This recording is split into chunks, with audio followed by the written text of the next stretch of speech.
capable teams that still freeze. There's a particular kind of frustration that shows up when you're leading capable people and yet progress still seems to stall. You delegated the work, you've told someone, hey, this is yours. You step back because you genuinely want to see them grow and succeed. And yet, when it comes time for a decision or a moment of ownership, this is where things can get a bit tricky. The person is talented, they're experienced, there's no obvious skill gap. So when momentum slows, I think that feels really frustrating for us as leaders. That's usually when we start to ask the question about what's going on. Did we misread their readiness? Are they less motivated than we thought? But more often than not, I think the issue isn't about ability, right? We may have handed off the work, but not made it clear what they're actually allowed to decide. And that's the linchpin here that we're talking about today. And when ownership isn't concrete, that's when hesitation creeps in. Yeah. And we've seen this, Eric, this frustration rise not only for ourselves on our own team, but in a lot of the leaders that we work with. And that distinction that you just brought is so important. Is it like, why are they hesitating? Is it because they're not ready, or did we not create the environment for them to succeed? And that's a hard question to ask, because it's way easier always in life across the board to point the finger outside of us. It's just easier to see what's going on out there. It's really hard to see, as we say at Empower Coaching, what's going on underneath our own hood, right? Yeah. So from our perspective, it can look like we're dealing with a team motivation issue, or it can look like maybe it's a maturity issue. Maybe they weren't ready to take on what I gave them. But the bigger issue is if we have not been unmistakably clear about what someone owns and what they're empowered to decide, of course they're going to pause. Yeah. Of course they're not going to be sure how to proceed. Yeah. So help us lean into this idea a little bit. When capable people freeze, how do we know if we're looking at a development gap or maybe a clarity gap that we created as leaders? Yeah. Let me throw out this phrase that you and I have shared with, so many clients over the years, which is responsibility without the appropriate authority leads to paralysis. Yes. Right. And so I want our listeners to kind of have that phrase in mind as we kind of go through this conversation. So say that again, Eric. Yeah. So giving people responsibility without the appropriate authority leads to paralysis. Yeah. Right. We're just when our team members are not sure what they can actually make decisions about, what authority they have, it drives a kind of paralysis that we've seen over and over and over again. And let me just say this. I think it begins with kind of recognizing that for us as leaders, sometimes we assume that responsibility equals ownership. Right? But it doesn't necessarily. It's responsibility with the appropriate kind of authority that leads to ownership. Saying to somebody, well, this is now yours, is not the same as clearly defining what they can decide independent of us. Right. What might still need alignment and where escalation is required. So when authority is unclear, capable people, competent people often default to caution. Right? Because they're afraid to make a wrong decision, afraid to make a wrong move. They will check in more than is necessary. They will wait for our subtle signals that might give them permission to move on something. They protect themselves from getting it wrong because it's no longer them feeling like they have ownership. They're really just doing something for us. And I think if expectations aren't specific, then they don't know what good looks like. Right? Yeah. They hesitate because the standard feels undefined. And I think if leaders react strongly when decisions differ from how we would have handled them, right, then the team starts to second guess. Right? And hesitation isn't necessarily immaturity or a talent gap. I think very often it's what happens when authority and expectations are ambiguous. Yeah. And you know what's so funny, Eric? This is making me think of our recent trip to North Carolina, where you gave me the responsibility of booking some of our travel accommodations. Oops, just kidding. And then what happened was some subtle messaging along the way that we entered into that, you giving me that responsibility with no clarity, right? It was just like, take care of that. We didn't talk about what we were trying to spend. We didn't talk about what type of accommodations we were looking for. And so in that process now, I'm trying to balance all these ambiguities. Well, I don't want to be presumptuous and put us up in a nicer hotel than Eric would have wanted to spend money on. And I also know that you have certain expectations when it comes to travel, we shall say. And I'm like, yeah, like I literally embodied that paralysis because you'd given me the responsibility, but I knew if you were dissatisfied with our trip, and what happened when we were on that trip? What happened? I ended up with bed bugs. No, I'm joking. We didn't. But I do remember us getting to the hotel, and my first thought was like, oh, what are we doing here? This, and again, right, everyone has their different standards of what they kind of accommodations they're looking for. These were not substandard accommodations, but they were definitely below the standard of where I would want to normally stay, especially at my old ripe age. Need to get some good sleep, need 10 million thread count Egyptian cotton sheets. Not true, but I remember I immediately started making what I thought were funny passive aggressive comments about the standard of hotel we were staying. Yeah. But what that revealed was there was a clear gap, and that's the kind of gap we're talking about right now. That's exactly right. And you were giving me subtle signs that I had not achieved an unclear expectation, right? And because of what we have fostered on our team, I was able to very clearly say, like, hey, this actually created a weird spot for me. And it wasn't your fault. It wasn't my fault. I just want you to know what we're operating in right now. But I think that's the perfect, like a funny, perfect example of what we're talking about. There was a lack of clarity. And then also I knew I didn't have the authority to be like, Eric, shut up, deal with it. You know? Yeah. Don't be a baby. This will be fine for you. This is where we're staying. You're fine. But for leaders in that position, when we're in the workplace, what happens when we see people stutter stepping with making decisions, we can very easily start to say like, God, why are they messing up? They weren't ready. I gave them too much responsibility. They weren't ready for it. Or worse, we might say like, they don't have the appropriate initiative, or they don't have the appropriate drive that I thought that they had to accomplish this. And as we've talked about a lot of times, as humans, we have a negativity bias. So when we see something that did not live up to our standards, we immediately assume that it's on them. It's on that person, right? Yeah. But if we're honest, if we pause and take a minute to look at the situation, sometimes we realize that we handed off responsibility without actually delegating the authority. Right? We handed off responsibility without clarifying the vision, which we see happen all the time, right? So you ask somebody to do something, you actually never told them, you never painted the picture of this is where we're trying to get to. So now you essentially sent them on a road trip with no map, right? They're wandering in the wilderness.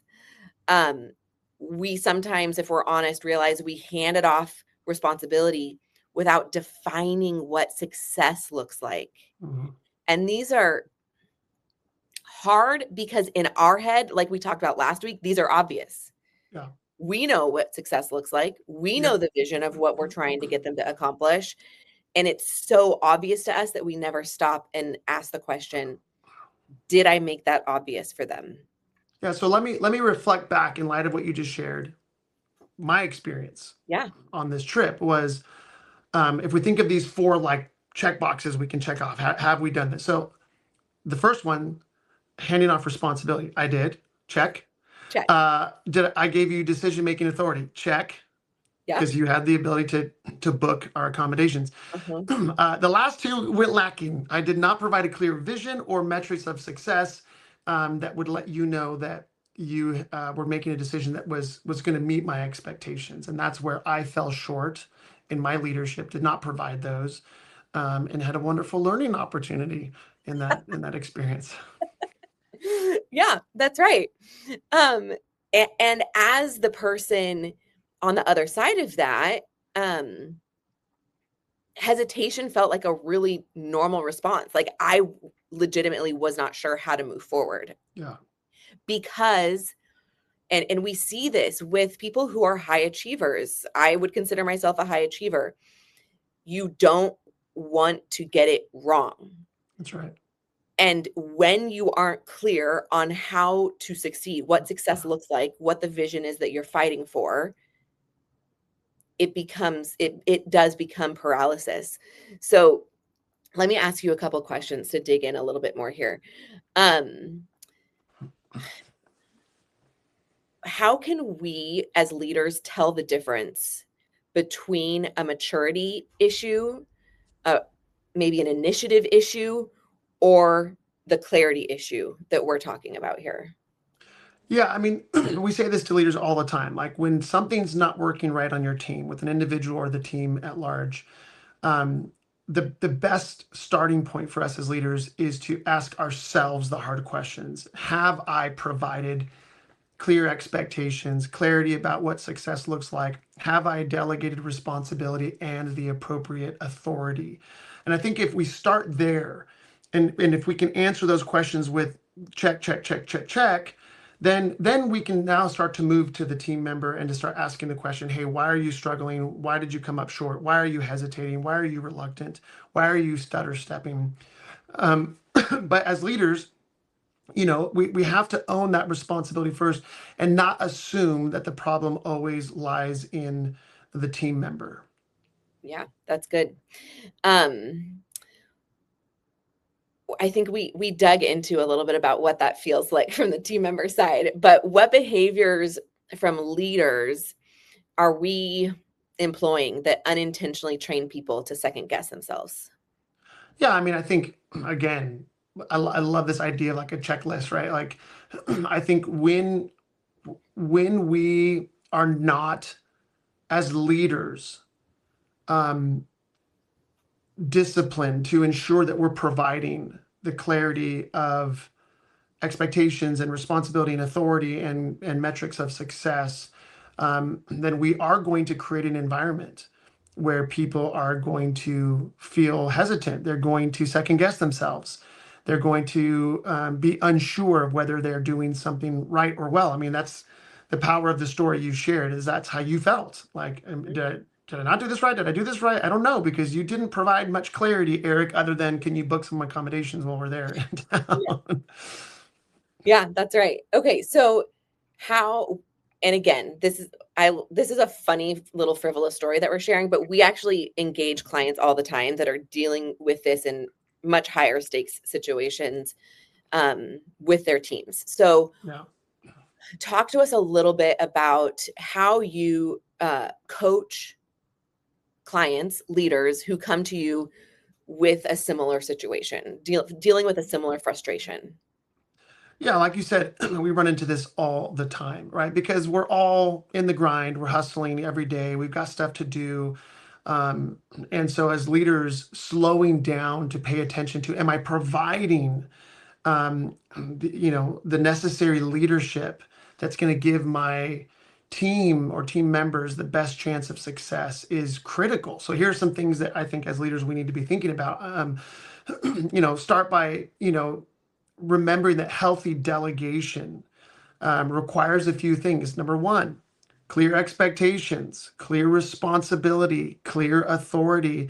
And I would add to the mix an ongoing engagement where we are able to provide the appropriate support and challenge for those team members.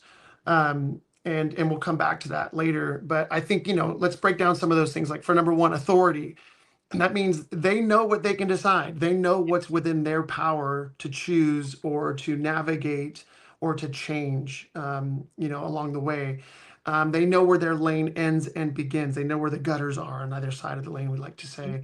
And they don't need to ask for permission as long as they're operating inside of that lane. Right. I think, and when it comes to expectations, is the vision clear? Is the outcome defined? Are there clear metrics of success? How do we know if we're doing something well? Those are really important. And then, as it comes to this concept of support and challenge, this is, part of our one of our key tools in our toolkit.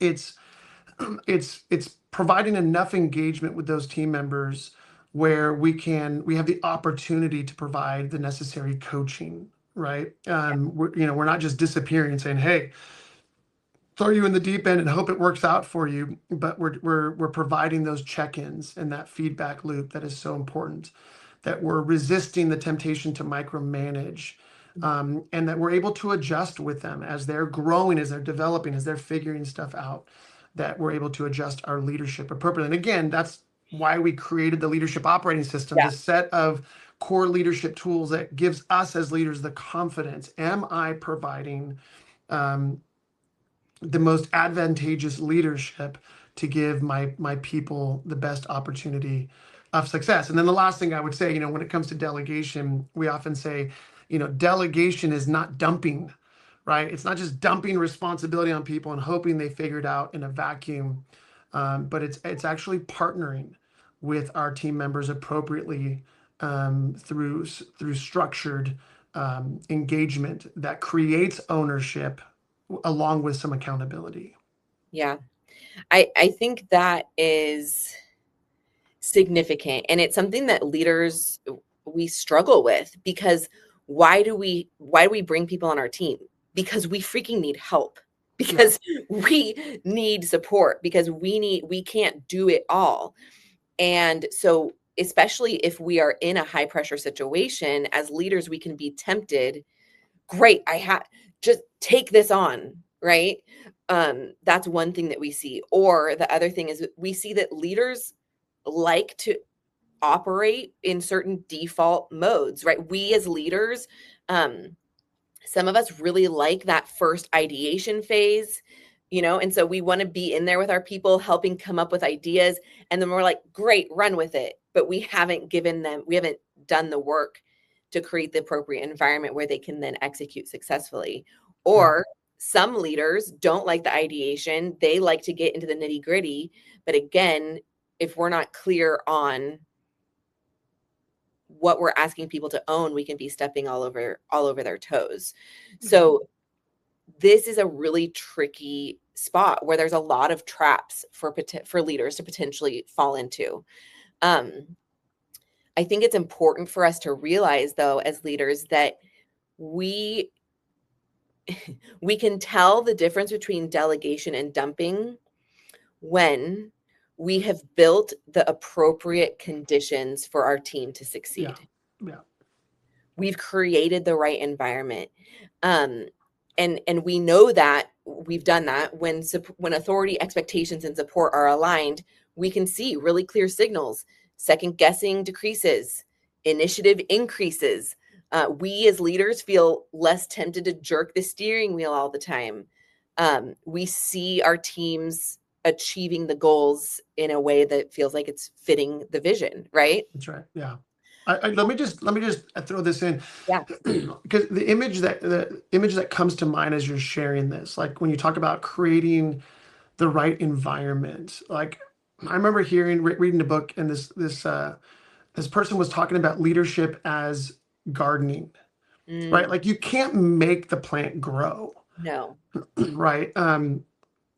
But you can create the ideal environment in which those plants can grow. Like I know my wife, she does hobby farming in our backyard, and she grows seasonal vegetables.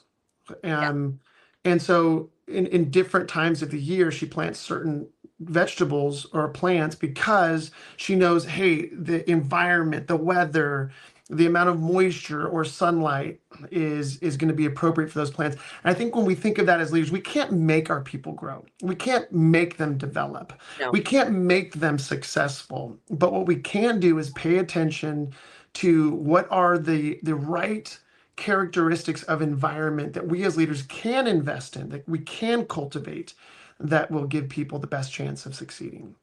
Yeah, that's good. What in your experience are the risks or the gutters, if you will, of stepping back as leaders too far too fast? Oh, When well, we're just so excited that somebody's here to help. yeah, I am wildly guilty of this as a leader. I've shared this in previous episodes. I tend to operate most comfortably at the vision level. I'm at the 30,000-foot level. I'm up there floating around in the clouds, thinking of new ideas, excited about the future, the possibilities. And so I have a terrible, terrible habit of delegating, really dumping responsibility onto team members and being like, okay, go figure it out. I trust you. You're awesome. I'm sure you're going to figure it out. And so I tend to like give responsibility and then I disappear. And then add to that mix that I'm an out of sight, out of mind kind of person, which means if I'm not seeing those individuals, we have partly a remote team. If I'm not hearing from them, if there aren't regular check-ins, then it's kind of like I just assume things are going to go well. And I think we as leaders have to be really careful for us just to start by recognizing, are my tendencies to micromanage, to be Yeah. overly engaged, overly involved, over controlling, or is my tendency the gutter on the other side of this road, which is I withdraw, I'm out of picture, out of mind. And I think for our listeners, just start by asking that question, which do you more easily resonate with? Because it's going to give us a clue as to, on that continuum of these two extremes, what direction are we going to have to move in to come to a kind of more of a middle point? Yeah, that's so good. All right, well, let's get even more practical then. What can our listeners be doing to do this better? If they're experiencing this on their teams, what do they need to shift, or what are some practices they can put into play? Yeah, this is great. I mean, this is something, what I'm about to share, I mean, literally our listeners could pop this into a document with little check boxes to say, hey, when I'm looking to create the appropriate environment for my team to succeed, have I done these things to provide them the greatest chance of success? So before delegating responsibility, to ask these questions, what decisions does this person get to fully own? In other words, what are the lane? Where does it start and stop in terms of their decision-making power? What decisions would require further alignment, right? What outcomes are we aiming for? What does good look like? Yeah. Because you thought you secured good accommodations, and Right. when we got to there, I was like, this does not classify as good in my. I think you actually said, "Is this a prison?" Or Fair enough. Fair enough. I can be a little dramatic at times. he can. Listeners, he can be very dramatic at times. We love him for it, though. And then this last idea of like, and then when is the appropriate time for something to be escalated back to me or to us as the leader, right? And then on the flip side, these are questions right now. Let's ask the question of, are we providing these things? Is there a clear vision? Have we defined authority clearly? Are the expectations clear? And are we providing the necessary support structure, that feedback loop, so that we can partner our team members toward greater success? And again, like you said, we bring on team members because we need help. But the problem is, if we're not providing these kind of basic leadership things for our team, then they're not going to know how to help us most effectively. That's good. That's good. Yeah. And even some thoughts about like why this works, why this matters. Number one, we're removing ambiguity, right? And when we leave people in ambiguity, that's when paralysis starts to set in. Or we're going to get results that we're not looking for. i.e., subpar accommodations. It reduces second guessing for our team members. Yeah. Nothing's more disempowering to our team members than when they feel like they're not quite sure what they're trying to accomplish or what our expectations are. This drives confidence in our team. The more clear we are on these issues, the more confidence they will have because they know what's expected of them. And then this is part of creating an environment where we're going to give our team members the best opportunity to grow, to develop, and to exceed even maybe their own expectations of what they can achieve on our behalf. Yeah, that's good. I want to add one note to that because you were saying how we have said a few times how responsibility without authority is it causes that stutter step. But I really want leaders to lean in with an empathetic ear for a minute and hear that giving responsibility without authority is incredibly disempowering for your team. Mm-hmm. Because you've asked them to do something that they actually don't know how to or don't have the authority to accomplish. And then their success or failure, their value on the team is judged based on that performance. 100%. And it's really a no-win situation for our teams when we create that type of environment. Yeah. So let me jump in because I know we want to share some practical stories of what this looks like and how we've navigated it. And I hope our listeners appreciate that we try to throw in a lot of stories from inside of our own business, right? Yeah. I mean, that's a beautiful thing. We're not just coaching leaders in how to lead well. We are day to day in the grind of trying to lead our own company very well, based on all these principles. So, a story that came to mind immediately as we were processing this episode is, we worked so hard a year ago. We spent, I don't know, a year and a half creating all of these new digital products so that we could make our training accessible to more people. And we were excited when we kind of crossed the finish line, back in the fall of 25 and felt like, okay, we've done this. Now we've got to figure out how to put these in front of people and give people a chance to get these products and to experience the transformative impact of what we're offering to leaders. And as I already shared, I was like, okay, great, we've got there.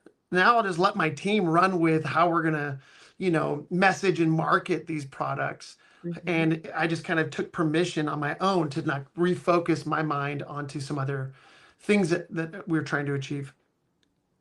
And it was probably 4 or 5, maybe 4 months of kind of feeling like, hey, why aren't we seeing the needle move on this on these products, right? I even used the image. I feel like we had this huge warehouse full of massive inventory that we don't know how to get into the hands of more people.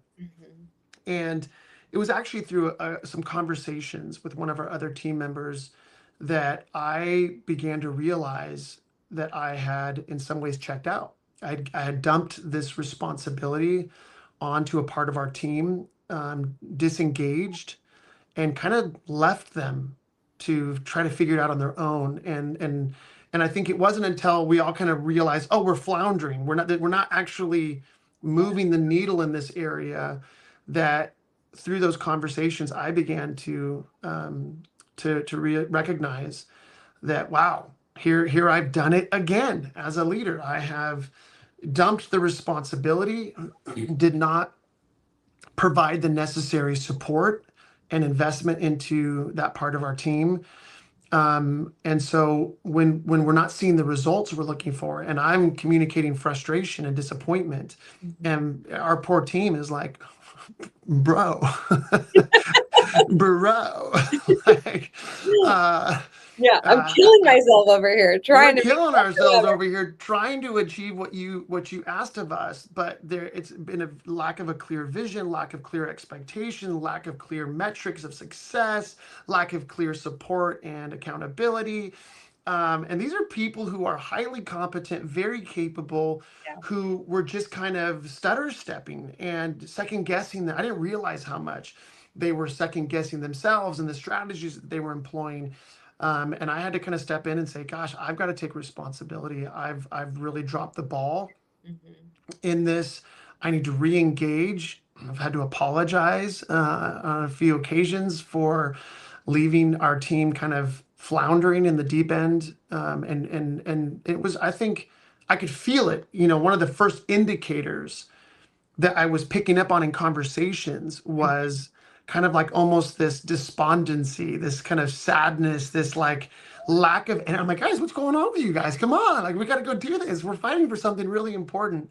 Um, and so that was the first indicator. And again, going back to the beginning of our conversation, it would have been really easy for me to be like, oh, they're just unmotivated. Oh, they just lack drive and initiative. Oh, the good news is I know our team well enough to know they do not lack those That's qualities. great. And so that's when I was like, okay, something else is going on. And it required for me to take a hard look at myself and my leadership. It required getting the feedback I needed to recognize my deficiency, that I was not creating an environment that was most conducive to their success. Um, and so that, I mean, again, this is real time we're talking about. So we just have spent the last couple weeks having the necessary conversations to ask the question, how can I lead more effectively and provide them what they need so that they have a far greater chance of success? And I'm really confident that as we kind of intentionally invest these things that they need, that we're going to get traction. We're going to get the Yeah, necessary breakthroughs. that's right. But it's always a hard thing as a leader to have to own like, oh, this was my miss. This is my bad. This was not my team's fault necessarily. And that's not easy work. And one thing I want to say about why I love when we share our own stories out of our own failures, essentially, um, is because we're human Yeah. and we make mistakes. And in every organization, we are dealing with people who make mistakes. The difference is our willingness, because of your leadership,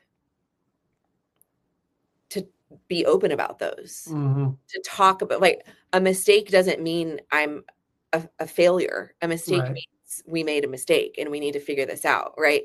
I think we blew a client away recently when we were at a workshop with them, and they were like, "Do you guys use this on your team?" And I was like, "Yeah, actually, we were just upstairs while you were doing your work, processing a situation that we had on our Yeah. own team." Yeah. Because we are dealing with, as you said, building a business in real time with other humans.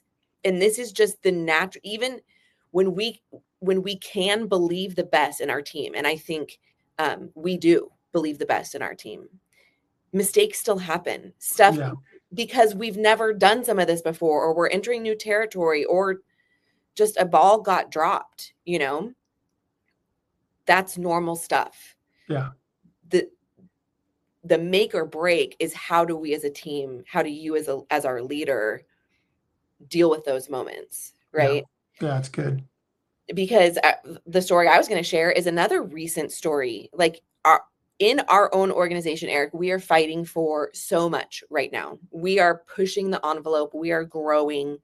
We're doing new things and taking new territory. That's what we're doing, which means we are primed. We are in prime territory to trip, to stumble, to drop the ball.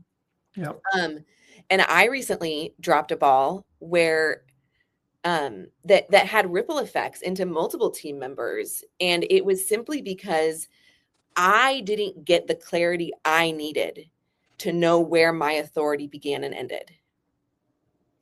And my lack of clarity on that meant that decisions weren't made that I should have made. Decisions weren't made that you or other team members assumed were being made. And because I didn't have that clarity, I didn't know that we were waiting on me for those decisions. I didn't know those decisions lived with me. And so I want to point that out, because this goes twofold, right? Um, yes, as leaders, we are responsible for making sure people have clarity, but also as we are growing in leadership in our organizations, even if we're not the top leader, we need to ask for what we need. That's great. We need to ask for the clarity that we need to be successful. Hey, Eric, you told me to make these accommodations. I'm not actually sure what success looks like here. Can you help me out? Hey, Eric, I'm fighting for this with a new team member. I actually don't know if I have the authority to make these decisions. Can we just have a hard conversation, not even a hard conversation, just a conversation about where does my lane begin and end? When do I need to escalate things to you? So wherever you are in your organization, if you are growing, feel the freedom to ask for these things if you don't feel like your leader has provided them. Yeah. And do so with the belief of like, hey, they're doing their best, right? It's not because they're not operating well as a leader. They have a lot on their plate. I need to ask for what I need in this situation. I love that. I love that perspective. I was actually in my mind earlier to want to highlight that whether we're leaders or team members, we need to take the responsibility both to provide what people need that we have responsibility for, but also to ask for what we need. Yeah. That's part of it. It's awesome. I love that. Well, let's do this. We're at that moment in the episode where I want to give us, the listeners, just a moment to pause and to ask the simple question. What's one thing from this episode that, if there's only one thing you could take with you from this episode, what would that be? Something you can put in your pocket that's going to help you elevate your leadership engagement. And again, this isn't just in the workplace. This is for any area of our life where we have influence and impact. So go ahead and take a few moments of just quiet to ask that simple question. Make sure you lock it in your brain, write it down in your notes app, or put it on a piece of paper. What's your one big takeaway from today's episode so far?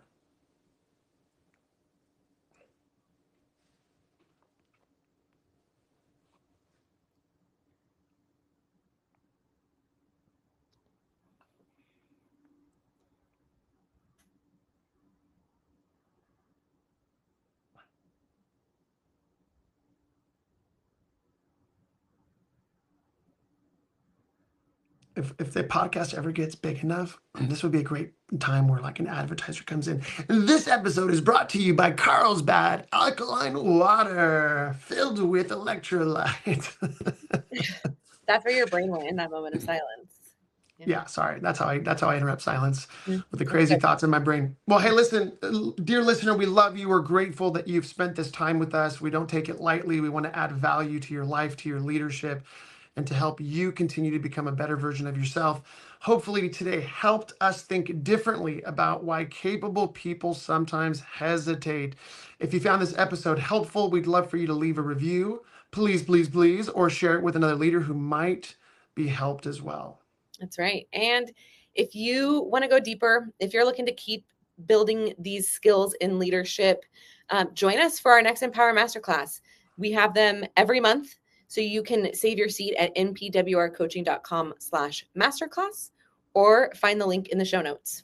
And next week, we're unpacking what happens when vision is held in the hands of a very few or even one individual, the leadership bottleneck that no one warns us about. We'll see you next time.